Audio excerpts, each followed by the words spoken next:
I'm Keith Bona and the primary artist of this catamount sculpture titled Defiance. I'm Elizabeth Bona, his daughter. I help.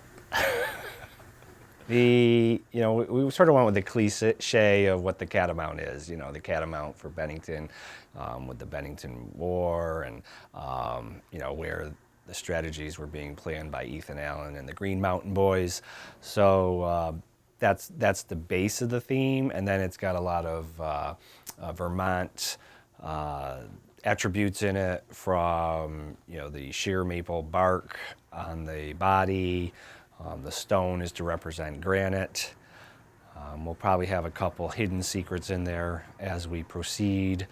But along the base you have a lot of your sort of colonists and some of the Green Mountain Boys and other soldiers lining up to defend the catamount.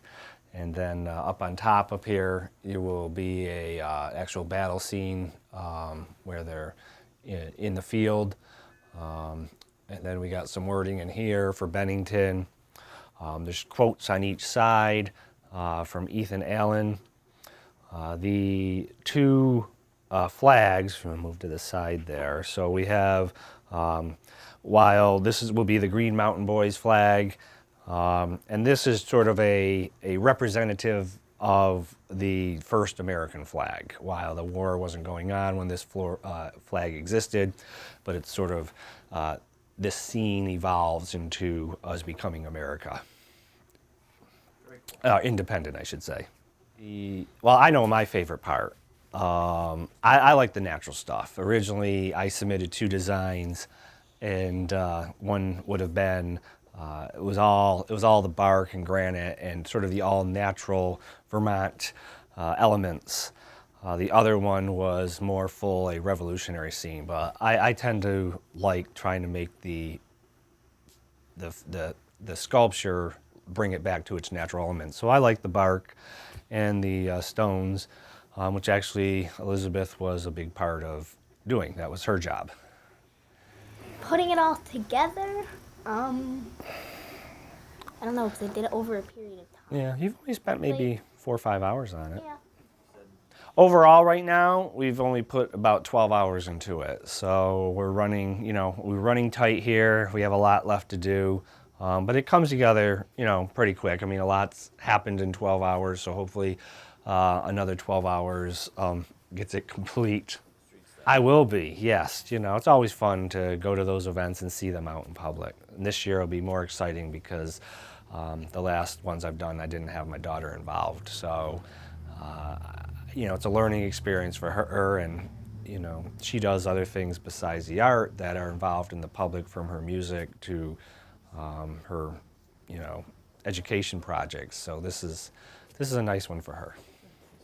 The mousse was smoother to work with. Ones I've worked in the past were a different texture, which this works fine for what we're doing with the bark and the rock. It gives it actually more of a natural look. But the mousse couldn't fit in our house.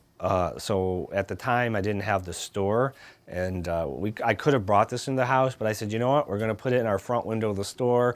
It gets people to ask questions, talk about it. I'll promote Bennington at the same time. It gets people interested in knowing what's going on. So that's why it's a bit of a exhibition art for people to see the progress as it's moving along.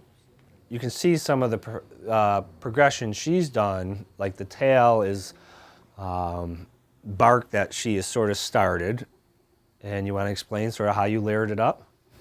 Well, pretty much you just take the different grays and just put them over each other, and with the black outlining, you outline where the different sections of color are to show shadow and depth, and it'll make it look more realistic in 3D.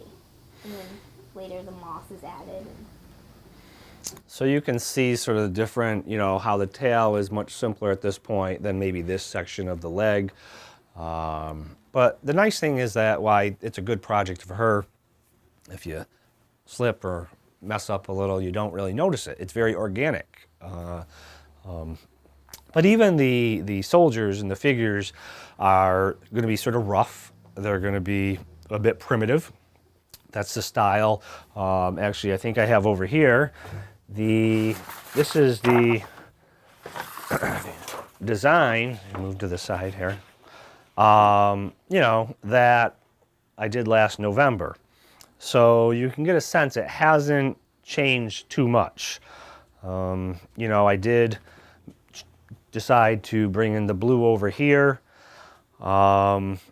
This was originally going to be all stone, but this is where I merged my other design of the bark and the natural stones, the granite, and so I brought those into this section. But other than that, even the figures then were done sort of primitive. So I knew I didn't really want to get into detail where they were going to look like particular faces or people. The other thing is we have used for references, you know, we got Vermont granite, and we got sugar maple, and then we use a lot of references of, you know, some of the scenes just to make sure we're following certain color schemes and costumes, while again it's not going to be accurate to the button or the buckle, but so we're just not putting in purples if purples were never used. You know, I think again the history of the Catamount, you know, there's going to be, I'm sure there's going to be some sculptures that are very contemporary and abstract. I've done those myself. Every time I do one, I do something very different. The last time I did a moose, it was covered with street signs. So again, I sort of went with the theme of what the Catamount was. I mean, Vermont has a lot of history, I mean, especially Bennington. And so a little bit, you know, that it's, if families and kids are looking at it, it's not just about, it's a big mountain lion, and maybe they'll get a sense of, well, you know, what the Catamount, how it was connected to Ethan Allen and Bennington. And also, you know, just enjoy it. Outside sculpture is great. You know, it makes the walk a little more interesting to go around and see all the different catamounts in this particular case.